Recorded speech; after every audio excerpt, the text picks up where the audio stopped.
What's happening, guys? I'm Kobe Chowan here with Craig McCoy, and welcome to our latest Tuesday training, where every week we bring to you a live training from lead gen and AI all the way to business planning and goal setting. You have the new version and the old version. We collaborate to make it awesome. If you want to join and jump on the next Tuesday training, join our school platform below. It's completely free. Click the link below, and we'll see you there. All right. Let's go ahead and jump to Bill and Tim on mortgage. What's happening in the mortgage world? Oh, so much stuff. Big change. And good morning, everybody. Good change from Friday to today.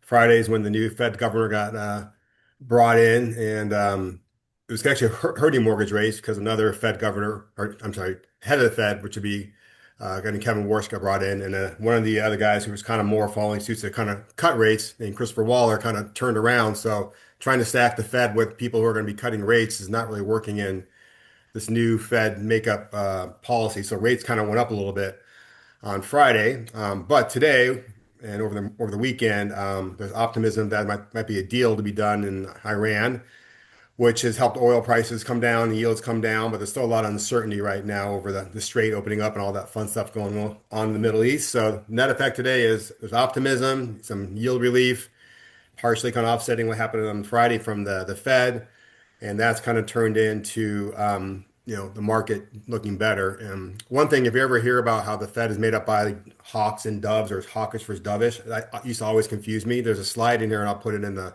chat. It kind of explains a little bit about what hawkish versus means for the Fed stance versus dovish, and it's really just when they're trying to cut rates versus kind of keeping rates high to stop inflation.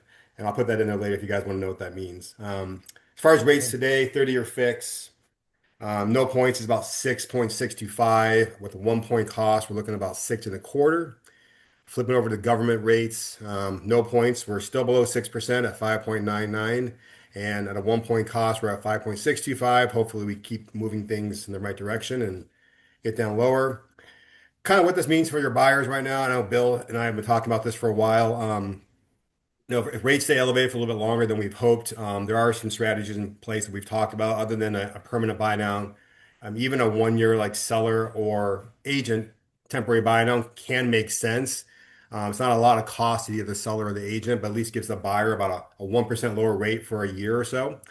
And while rates are hopefully maybe coming down in the future, the buyer can move into that later on and still have a 30-year fix on. They're not going to go to ARM, so there's really no concern like, hey, my rate's going to skyrocket up. It's just going to be a percent higher than where they start.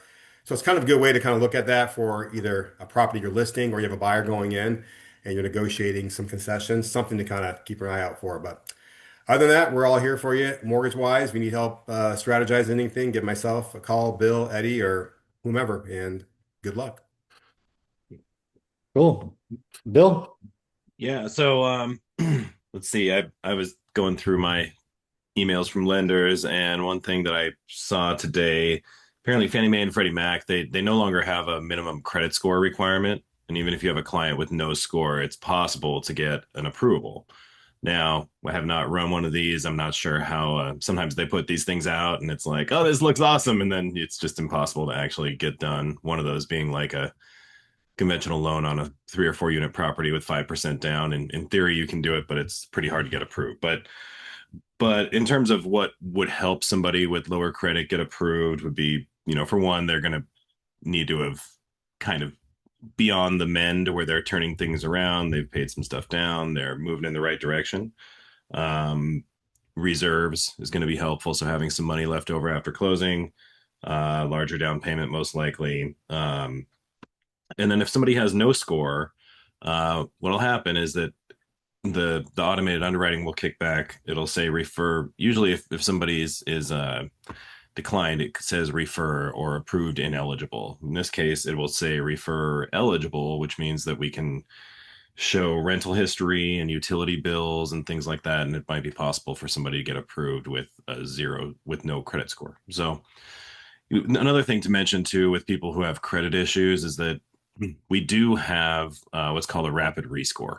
So some of you guys who've worked with me have probably gone through this process, but essentially if your clients have, let's say their credit score comes back at 620, but they've got 3 credit cards that are maxed out or close to maxed out, the credit report will give us a a secondary report that says, hey, if they pay down these credit cards by this amount of money, their credit score can go up to 720. It might be a massive increase on the credit score, and that can make a huge difference in whether or not they get approved, or potentially just give them a much better interest rate. We have one client with Josh right now. The guy had a fraud on his account, and so it created a collection. So his score went down to 680, and he's a 800 credit score kind of guy. So we were able to get the letter showing, from the collection agency saying that it was fraud, that it should be deleted. So his credit scores are going to go from 680 to I think 780, and essentially the difference is 0.5% in the interest rate. So pretty massive on a $1 million loan. So that's one thing I want to talk about, and then in terms of just looking for new business and ways to find new stuff. One of my I've got a few referral sources that have been really good. One of them is a financial advisor. And I definitely recommend that you try to connect with some financial advisors and, see if they have clients who are looking to buy homes, or if they're willing to even refer clients. That's the question you want to ask, is if they work with a realtor now, and, if somebody comes to them and says they want to buy a house, are they, some of these guys are just going to want to hang on to the client's money, right? But a good financial advisor is going to try and position people to meet their goals, which in most cases is a lot of people want to buy a home. So, if you can make one of those connections, it can be really powerful. And I mean, make sure you trust the person, talk to them. Maybe it's the person you work with, and then call your clients, your past clients, your friends, and refer them. If you refer people to others, then they're going to send you back referrals. So that's one really good one. And then, accountants can be good as well. But also, attorneys, financial advisors, excuse me, family law attorneys are a good one if somebody's gonna get divorced. Another one that's easy is estate planners. I think we spoke about that last week. But with an estate planning attorney, if a home goes into probate, it's going to have to be sold. You might be the referral source for the family who wants to sell that house. And they are very easy to refer business to. Every person should have a living trust if they own a home and they have a family, right? If you pass away and you don't have a trust, then your home goes to probate. It's going to cost tens of thousands of dollars when you can have the trust drawn up for a few $1,000, and that'll avoid that problem altogether. It also just makes sure that your family, that your trust is distributed the way you want it, so your home goes to who you want it to go to.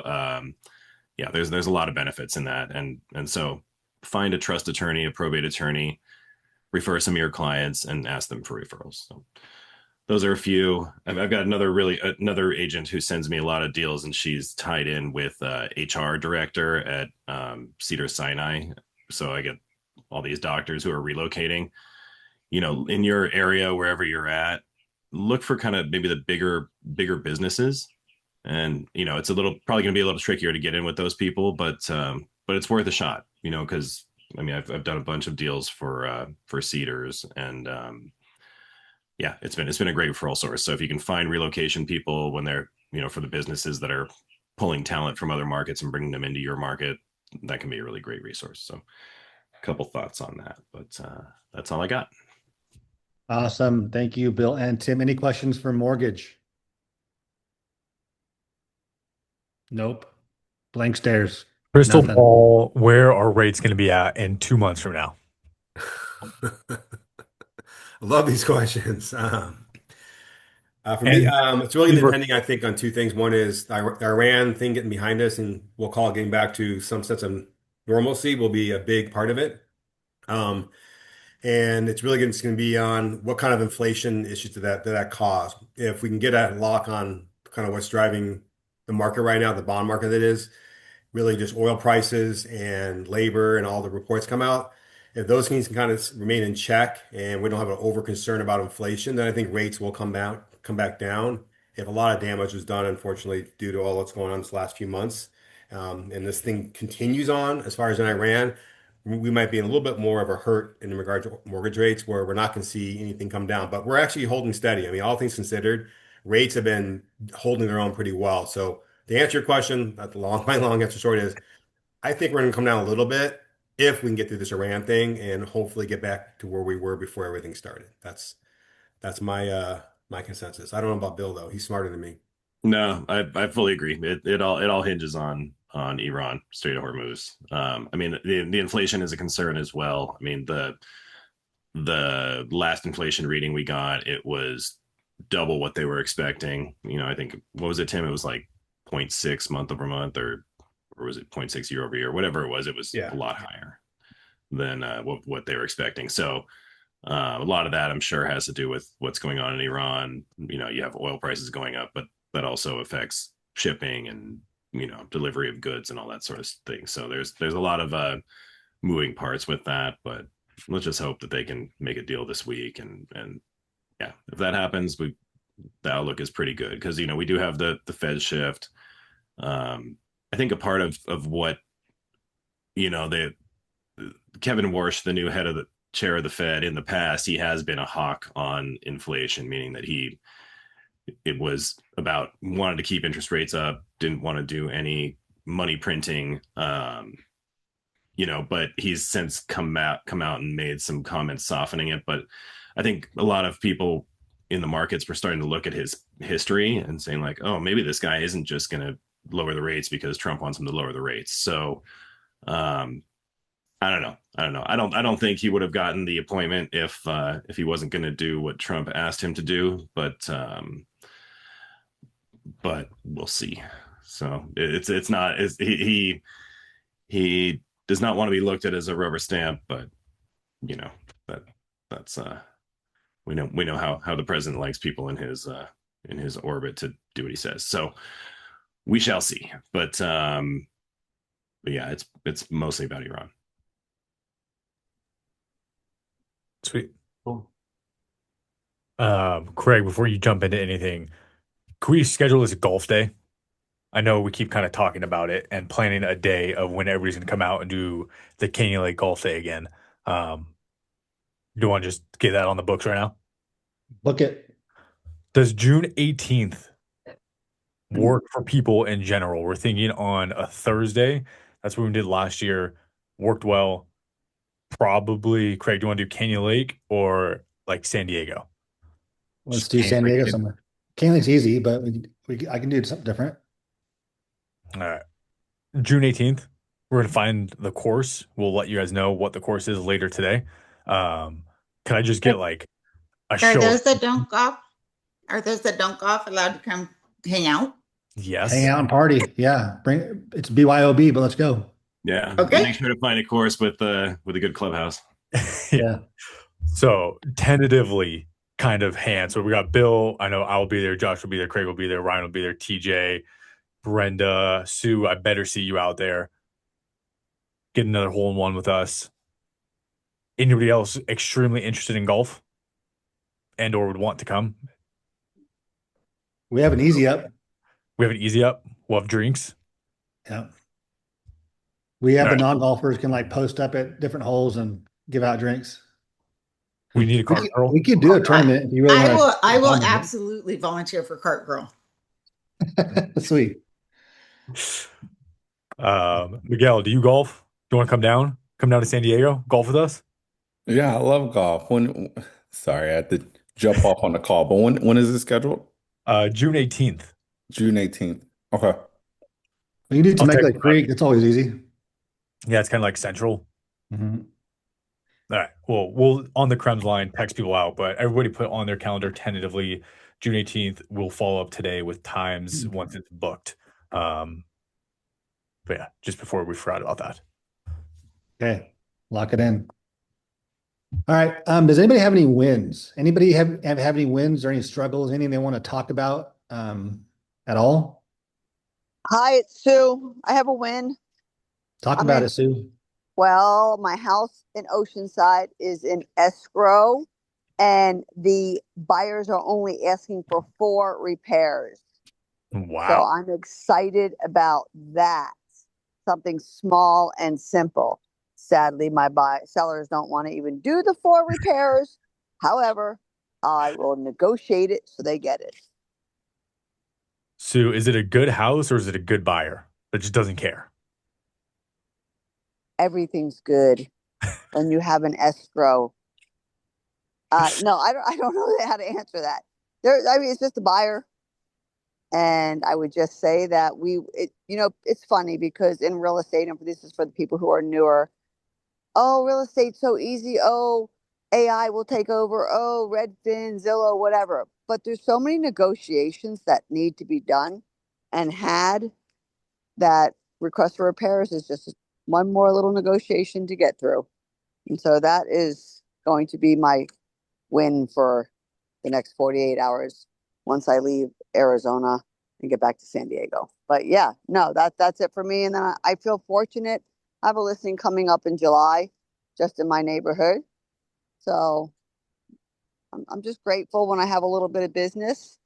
And I have been picking up the phone.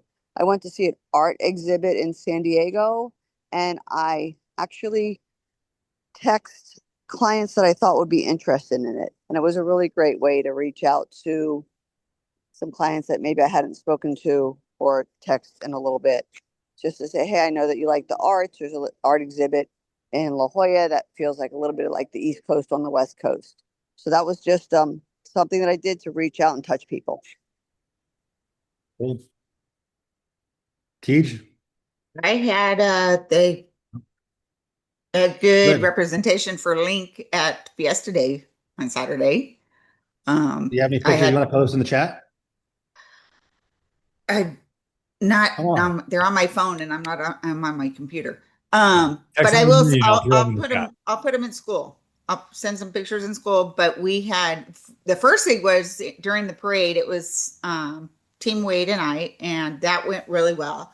And I did chapsticks with my info on it, and it was the hit of the parade.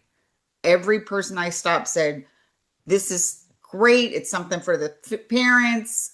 And I had to hand them out because the first one I threw, the cap busted right off. So I actually hand delivered them to everybody, which was a lot of work, and I didn't get to hit everybody because I was doing it by myself. But it definitely like got the name out there. And Brenda, did then you being say at the chapstick or chopstick? chapstick, Oh, I thought you were getting a lip balm.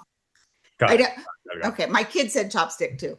And then we had at the booth, I had so many people coming up, including Kyler Battleson came up and said, "I'm so happy to see you guys out here. It's time to get the Link name out there." He loves Kobe. He loves Andrew. He loves Kelsey. And he said, "You guys need to start." And he was super happy to see us out there. And that was the big draw, is everybody just was crazy about it. And to the point I had one person come up and say, "I'm very embarrassed to be carrying this Coldwell Banker bag right now because I do not like them."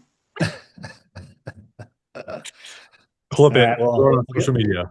we'll get more involved in more of that kind of stuff. If you guys have any events that are sponsor worthy, like so, just for an idea for you guys that don't know, Fiesta Days in Canyon Lake is a parade and then a bunch of booths that businesses run. And so Brenda Lou and Team Wade were in the parade, and then Link had the booth that Brenda Lou ran. So if there are events that you guys have in your local area and you guys need some support from us, let us know.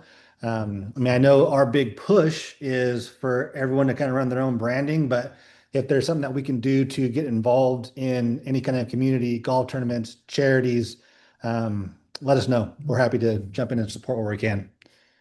So The thank you for next that. one the next one I know for sure for our Canyon Lake people would be the car show, and I think that's in October. Car show, and then there's a golf tournament by the Junior Women's Club, sponsorship and that kind of stuff.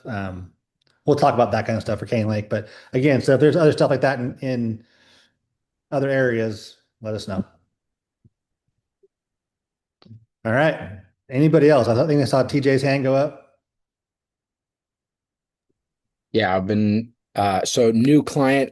I've learned a new thing. I don't know if anyone's worked with this before, but I have a client who is interested in buying commercial and residential properties, but has a lot of his money tied up in a ledger. He's a day trader and it's kind of the new age of how these day trading guys and these crypto guys are holding their money. It's sort of in like an offshore account. This is a total kind of side conversation to Sue and Brenda, but it's a little bit informative because the selling agents that I've dealt with the past 2 weeks have no idea what I've been talking about. So my client has a lot of his crypto and stock money tied up in a ledger, which is a baby hard drive that only he and one other person have access to. When you use these things like Coinbase accounts, Robinhood accounts, if you are on Wi-Fi, anyone can track your IP address and just drain your Coinbase account or your Robinhood account. So what my client does, he holds about 20 million in crypto earnings in a USDT ledger that he can then withdraw and go from. And it's been kind of a pain in the butt to show proof of funds because that ledger doesn't have any name on it or anything that's, literally tied to him on the ledger itself. Um, so we've had a little issue with that showing proof of funds. I don't know if anyone's ever had to deal with something like this before, but this is like the new age of where these crypto guys are keeping their money. And it's been just a little difficult Yeah, showing proof of funds your and things like that. screenshot you sent me to show proof of funds looked like the sketchiest AI Yeah. made. Like, Yeah. So it looks sketchy, but it's fully real. It looks sketchy because his name, there's no bank account number. It's literally whoever has the hard drive. And the only device that hard drive is plugged into is the only device that can access that money. So a lot of these big wigs in the crypto world are using this method to store money. I don't know if anybody, yeah, cold wallet. Thank you. Yeah, It's the cold wallet. commonly called a cold wallet. Yeah. If you knew a little bit more about it, I'd love if you jumped in because I still don't know anything about it. I have a question towards this. What escrow company is even aware of or has experience with it that you would be? Is it the seller's agent that chooses the escrow company? And I mean, that's really who's going to have to be aware of it. well, I think TJ, correct me if I'm wrong. He'll be able to withdraw it, put it into a normal bank account, and then deposit through a Yeah, so American the account. biggest thing is when we were looking to make an offer, they would like to see proof of funds in a normal bank account, but in order to take his funds out of the cold wallet, put it in the bank account, it's like a $30,000 to $40,000 transfer fee. So kind of the issue that we're having with proof of funds is, hey, is my client going to spend 40 grand to take this couple million out to show you that we have it in a real bank account just for you to, decline our offer. So that's kind of what we've been working with right now. So I guess it all has come down to who understands what the cold wallet means, and for the most part, absolutely nobody has understood it. How have you been going about kind of presenting that? And when somebody says, "What the hell are you talking about?" Do you give them like a quick elevator pitch? Do you just send them like a link, and be like, "Go learn about it"? Or No, it's the same exact spiel I just gave to the best of my ability. And then I have the pictures of the ledger. I have the pictures of his bank accounts and just kind of, then you draw metaphorical arrows to, okay, we'll take it from here and put it to there, which will take a picture of that and show it to you. And um, it's, Hey, I've I've got a never, question. yeah. I don't know what the fees would be, but if he's using Coinbase or Robinhood, if he just transfers his money Doing a crypto wallet. into his exchange, I don't think it would be the type of fees that you're mentioning for the bank. Yeah. So if he were to take it and put it into a Coinbase wallet or a Robinhood wallet like that, the only thing is he's so paranoid about sites like that is he won't even touch those things. He normally trades on Gates FX, if you know anything about that. But I don't, but I'm just saying if he can just put it in there for like 2 minutes, take, some documentation, make a PDF, whatever, put it back in his cold wallet. So at least you have something with his name on it. yeah, and that's a great idea. Thank you, Chris. I'm gonna bring that to him today. Hopefully we can win this bid, but Or would it make sense to just get like a private money letter? maybe. Have like Just a so you can submit an offer, just write a letter confirming it. Yeah. It might be easy. like a hard money lender or something like that, or a private money lender, just so you can submit the offer Mhm. and then you just go in with cash. In the past too, I've had some high net worth individuals that didn't want to show a bank statement or proof of funds showing 20 million when they're buying a house for two. So they'd get a letter from their banker saying that they have enough money in that account. So I don't know if there's anybody that's available in that space to verify. That's legitimate, that can verify and write you guys a letter saying that they do have that money available. That might work as well. Some credible source, obviously. Have Yeah. Craig write the letter. Yeah. Also, sometimes with international letters of credit, that people can't really verify, they're hard to verify. What I've had clients do is show other assets and just show that they're a legitimate person that's actually ready, willing, and able to buy the property. They're not just somebody coming up with some numbers with AI. Yeah, that's kind of the angle that we took. We kind of showed his car business and that he's got like $8 million worth of cars that he's willing to show proof of funds for. So that's when he didn't understand the whole cold wallet thing, we just showed him I own all these, and he was like, "Oh, okay, yeah, you guys can pay for it." So Yeah, but back yes, in like the cannabis boom, I mean, I got proof of funds, literally pictures of suitcases full of cash. Doesn't quite work because you can't put that in escrow, but I had some pretty interesting proof of funds sent to me. So good times. Anybody else have any wins or concerns or issues that they want to throw out there?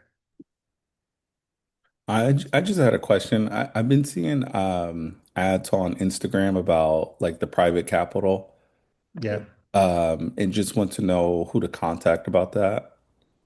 I have someone interested and I'm interested myself.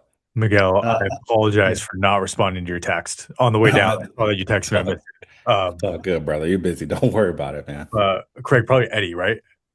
Yeah. So we have our own, not private money, but institutional money that we lend through Link Mortgage, either Okay. for a fix and flip, or for ground up construction, bridge Yeah. loan. We have resources for all that. So yeah.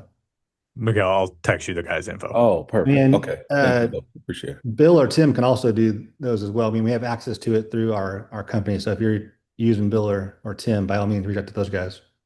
Yeah, we're here for that. Give a shout. Yeah, we have access through a couple different resources. So if one doesn't work, we can shop it around. Nice. Perfect. Yep. Thank you. Yep. Cool. I want to jump on a little bit about what Bill was talking about earlier, and also a little bit about what Sue was talking about too. So when we're in this market right now, we're in a kind of a strange market where prices are staying high. Not a lot of sellers on the market. Buyers are scared to buy. It's slow year over year. Not a lot of things moving. What can you guys do? Okay, so Bill mentioned talking to attorneys, whether it be divorce attorneys or financial planners or estate planners or whatever, right? So my big thing or my big push when we started doing these meetings was getting your systems into place and contacts equal clients, conversions, closed deals, whatever whatever that looks like for you guys. And so my big push for you is to add whatever resource you guys can think of. It doesn't matter if it's expired or for sale by owner or absentee owner or institutional referrals. It doesn't matter who you're reaching out to. It's just getting those contacts in place and developing your systems and your strategies around your reach outs and your touch points. So if you guys don't have something like that in place and you want to talk about it, we can talk about it here, or just feel free to reach out to me. And if you don't have your systems lined up, or if you're just kind of floating and you're not as busy as you want to be, we're here to help you guys through that process. So give us a call, talk to us about it, get different ideas.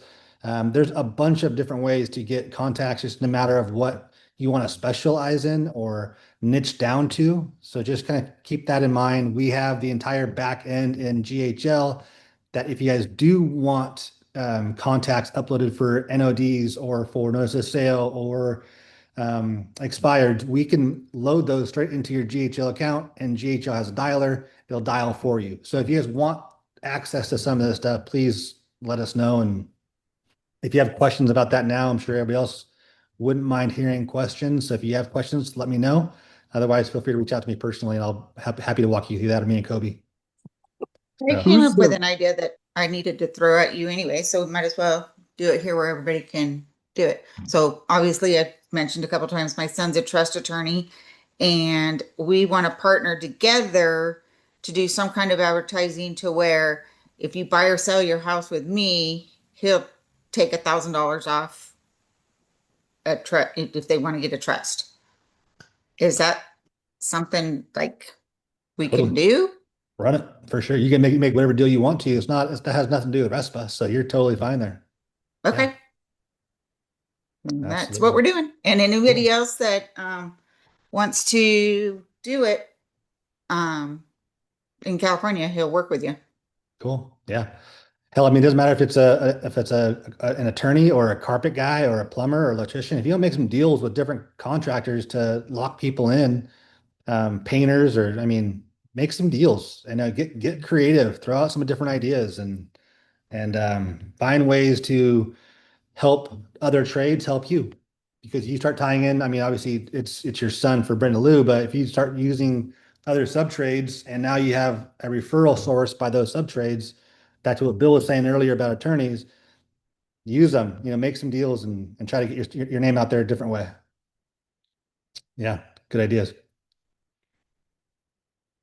Yeah, we didn't have much on the agenda for today. So if you guys have any other questions or concerns or, want to talk about anything, open forum, feel free to jump in. Google ads. I mean, Mike talked about Google ads. We have the ability to talk to in our back end with Dylan to do Google ads, meta ads. If you guys want to run ads, pick your own ad spend. I mean, if you want to get crazy with it and really, I mean, I don't know about 10 grand for most of you guys out of the gate, but we do have the ability if you want to go after a notice of defaults, notice of sales, try to combat with these wholesale guys. We have the ability to do that if you guys want to spend the money. So let us know. Greg, do you do commercial too? Yes. If you want to do commercial, if you want to jump in commercial, by all means, commercial is easier than residential. So depending on what you want to do commercial wise, commercial industrial, commercial retail, office, it's not any more difficult, probably easier than real estate than residential. Can you put your number in the chat, please?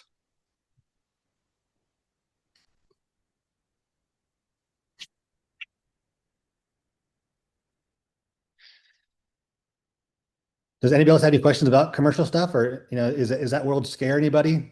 Are you scared to get into that world? I mean, I know it's kind of a good old boys club down where we're at, but that door is opening. What's that? All over, it's a good old boys club. But if you don't want to work weekends or evenings and you get into commercial, you don't have to work weekends or evenings. In fact, you barely ever have to pick up your phone. Yeah, actually, you never do. Those guys never answer. But it's that field is opening up a little bit, even where we are at. But for a while there, yeah, it was definitely hard to break into.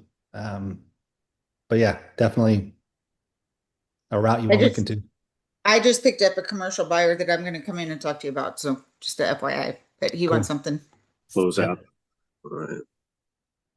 Yeah. I feel like right now, at least in LA, it's 5 or 6 buyers. They're buying all the multifamily and they're being represented by 50 different agents. Like we got offers from the same buyer from 2 or 3 different agents on different properties. And it's just whoever brings them the deal first, whoever sends it to them, like at that moment in that email, they'll write the offer with. And so if you're doing absolutely nothing else, you can go find some of these buyers. They're buying up a whole bunch of multifamily in LA and try to find them some off market deals. And so part of the reason where Craig talks about the notice of defaults, notice of sales, just general circle prospecting and farming is you guys kind of have built-in buyers with us as well as some of the other investors that we work with. And so if you don't have a client and you have no idea what to do, there's buyers out there that are buying multifamily, they're buying commercial. You have people like us or like Miguel that's buying residential and doing their fix and flips.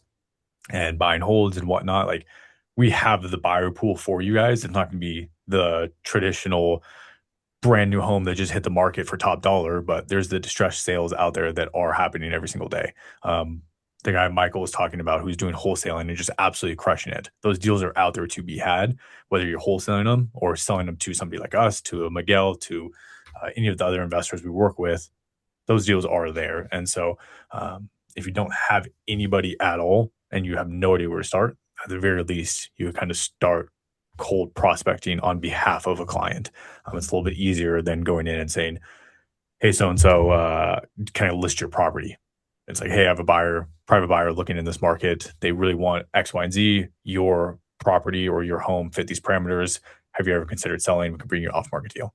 And you still get paid a commission. Way to kind of get started. Hey, Kobe, if you want to talk about kind of the cash floor, cash highest price guarantee, if that's a new concept for most of you guys, we also have this option. So if you want to pitch that, go for it. Yeah, we rolled out probably 6 months ago the highest price guaranteed, and it was a way to kind of combat wholesalers that were coming in and just offering a really, really low price. And so something we want our agents to be able to do is you can go in, and if you're having a conversation with the seller and they're considering taking a low offer, or they need to close in, call it 30 days, 60 days, they have like a really, really strict timeline.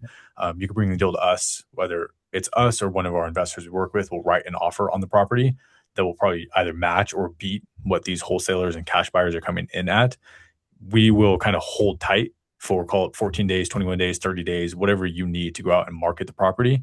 You get to go put it on the market, try to sell it like a traditional listing, but you give the seller the peace of mind that no matter what, in 30 days or 45 days or 60 days, they're going to be able to close with us, non-contingent, of course. So it's just a way to kind of combat that. So if you're sitting there trying to talk to somebody, they're like, hey, I really want to go with you. I think you could do a better job. I know I could probably get a little bit more on the market, but I can't take the risk of letting it sit for 14 days or 30 days. I need this done. Bring the deal to us. We'll write an offer. If you go out and just end up selling it and getting your full commission, we'll be just as happy. If we end up buying it, we'll be just happy, still pay you commission on it. So just a kind of way to counteract what's going on with wholesalers, cash offer people.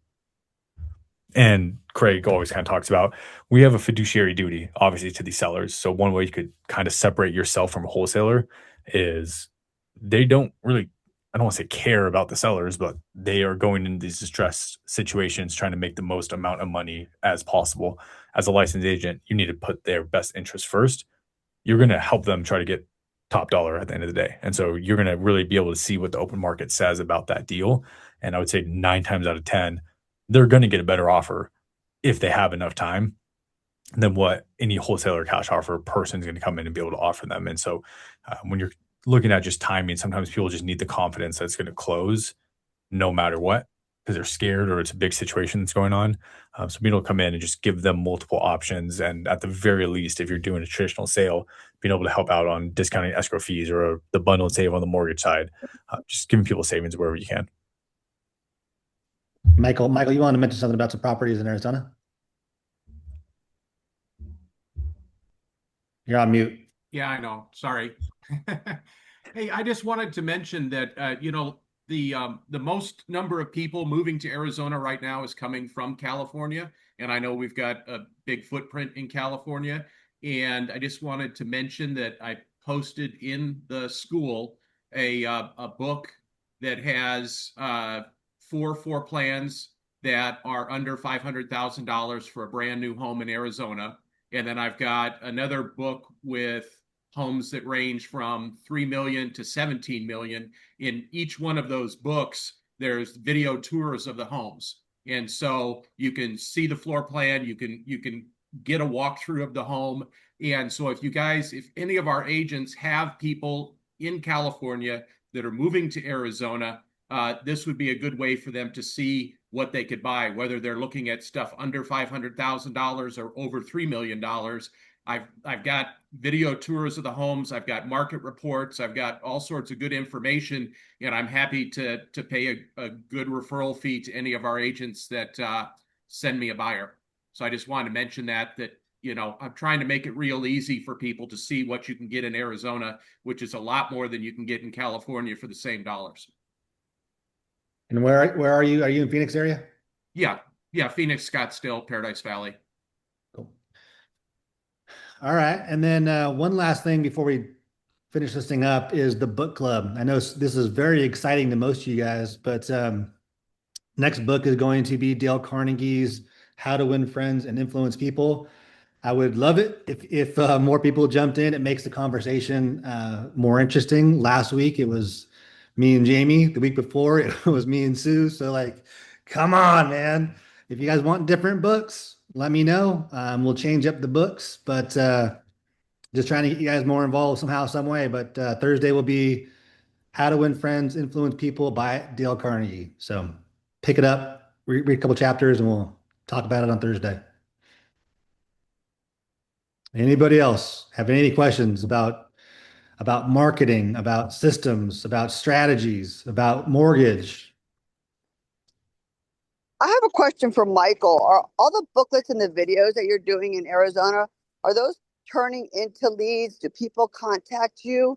And my other question is that kid who's apparently making $100,000 a month by spending 10K on Google or whatever, is he in Arizona? I mean, and will he be a future client for you? So I'm trying to do a bunch of different things to stimulate my business because it's not going the way I want. So I just said this year I'm going to do things different than what I did last year to try and turn it into business. And so every other Friday I'm going to a meeting with investors in Arizona, and I'm trying to meet at least 3 people and talk to them. So that kid I ran into was one of the 3 people that I met last Friday night. They have meetings from like 5 o'clock at night till 9 o'clock at night. I only stay until about 7 o'clock. And so it's just, I'm trying to meet people that are in the real estate business. Some of them are brand new and they have no clue what's going on. And some of them, like that kid, he worked for somebody for 3 years. It was a huge wholesaler. And then after he figured out what they were doing, he started his own company. So he probably, went to work for this wholesaler, at age 20. And by age 23, he started his own company. And by age 25, he's making $100,000 a month. I really want to get to know people like that. And I want to get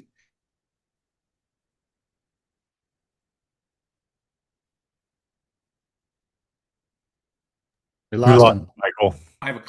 5 to 9 o'clock on a Friday night. So it hasn't turned into any business yet. It hasn't turned into that. You're there. We got you. Keep going. Okay. So it hasn't turned into any business yet, but I think it will. Because I'm also a loan officer. So I'm talking to people about DSCR loans. I'm talking to people about our fix and flip loans. And I'm talking to people about here's the builder buy box. And so it's going to turn into something. You can't just go to one meeting and all of a sudden have new contacts that are doing business with you.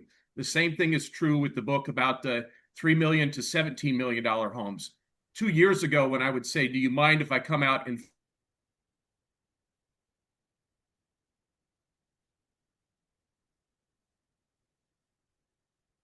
Come on. Pick it up. Okay. So You're back. 2 years ago when I started asking agents that had homes that were $10 million, can I come film your home? Every one of them said no. I've been doing it for 2 years, and now everybody says, please come film my home. It hasn't turned into me selling a $15 million home yet, but all I need is one. There's a couple $100,000 commission. And it also gives me credibility to where if I ever go into a listing appointment for a $5-10 million home, I can say, okay, here's what I'm doing. Here's an example of my video tour. Here's an example of how I'd advertise your home. And so it hasn't turned into anything, but it will.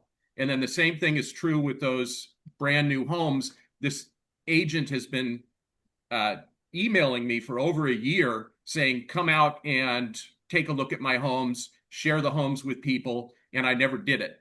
And it's an hour drive to get to where the subdivision is at. I spent 30 minutes a home, so 2 hours filming, and then it's an hour drive home. And I never took the initiative to get out there and do that stuff. I now did it, and I've got tons of content, and I've got a way I've even been sharing it with some of our agents in Arizona, where I actually set up I take my videos, I put their brand on it, and I give them an Instagram post and say, hey, go ahead and advertise these homes, and then you get all the commission because it's your deal. And so the answer is no. Nothing has turned into a sale yet, but I know it will, and I'm going to keep on pressing until it does turn into a sale. I want to make one point on you were talking about going to these meetings, and you can't just go to one. This is networking is kind of my main source of lead generation, and it takes a while. But if you can find a group, maybe even form a group, like I said, you're reaching out to CPAs, people who you want to deal with. I've got one we've been meeting for like 10 years, and we're all friends at this point, and we do our best to send each other deals where we can. I mean, I send more deals to title and insurance people, but then it kind of gets worked around. We've got an insurance, we've got title. There's an escrow person who doesn't get any of my business anymore, but because it goes to Beth. But we've got a realtor. There's it's a pretty good group, but it took a while before we started trusting each other and actually sending each other business. So really do your best to stick with that. Once people start recognizing you, I do another one, the Downtown Real Estate Association. I didn't get a deal there for like 3 years, but eventually now I get a lot of calls from those agents because they think of me as the expert at this point, but they need to see your face over and over again for networking to really take hold. I think there's this may be what you're talking about too.